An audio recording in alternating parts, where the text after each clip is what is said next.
दिल छूने वाली कहानी। एक फरिश्ता। यह भी। मैं कई दिनों से बेरोजगार था।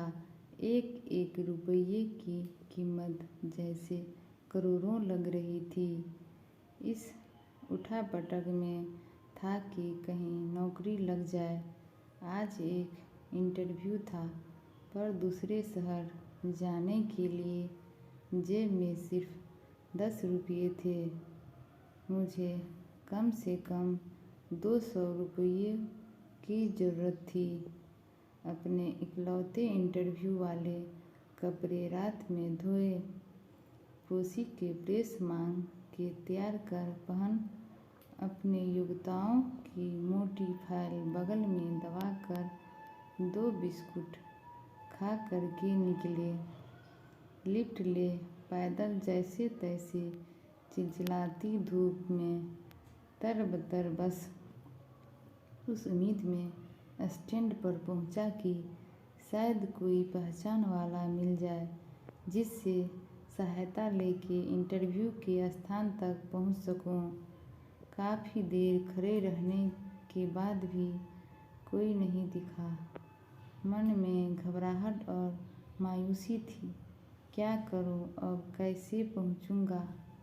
पास के मंदिर पर जा पहुंचा। दर्शन कर सीढ़ियों पर बैठा था। मेरे पास में ही एक फकीर बैठा था।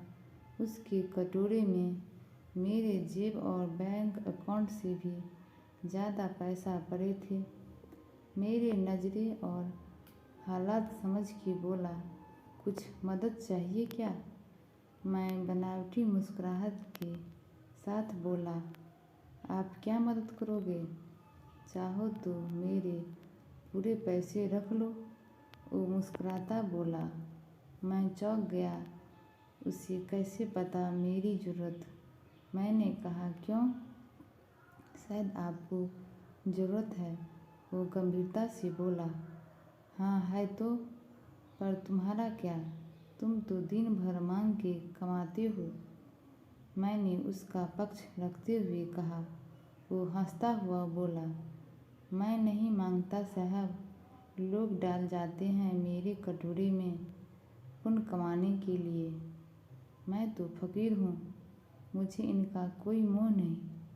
मुझे सिर्फ भूख लगती है, वो भी एक टाइम, और कुछ दवाइयाँ। बस मैं तो खुद ये सारे पैसे मंदिर की पेटी में डाल देता हूँ।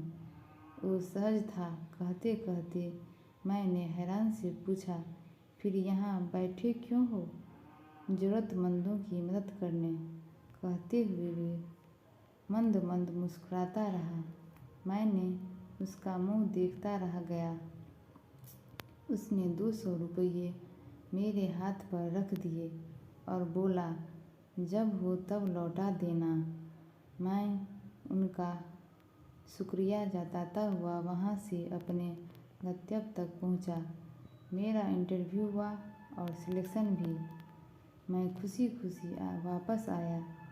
सोचा उस फकीर को धन्यवाद दे दूँ। मैं मंदिर पहुँचा। बाहर सीढ़ियों पर भीड़ लगी थी। मैं घुस के अंदर पहुँचा। देखा वहीं फकीर मरा पड़ा था। मैं भौचक्का रह गया। मैंने दूसरे से पूछा, यह कैसे हुआ? पता चला वो किसी बीमारी से परेशान था, सिर्फ दवाइयों पर जिंदा था। आज उसके पास दवाइयाँ नहीं थी और न उन्हें खरीदने के पैसे। मैं अवाक सा उस फकीर को देख रहा था। अपनी दवाइयों के पैसे वो मुझे दे रहा था, जिन पैसों से उनकी ज़िंदगी का दामोदार था। उन पैसे से मेरी ज़िंदगी बना दी थी। भीड़ में से कोई बोला, अच्छा हुआ मर गया। ये भिखारी भी साले बोझ होते हैं, कोई काम के नहीं। मेरे आँखें डबडबा आई। वो भिखारी कहाँ था? वो तो मेरे लिए भगवान ही था, नेकी का फरिश्ता, मेरा भगवान। मित्रों, हम में से कोई नहीं जानता कि भगवान कौन है और कहाँ है। किसने देखा है भगवान? तो बस इसी तरह मिलते हैं।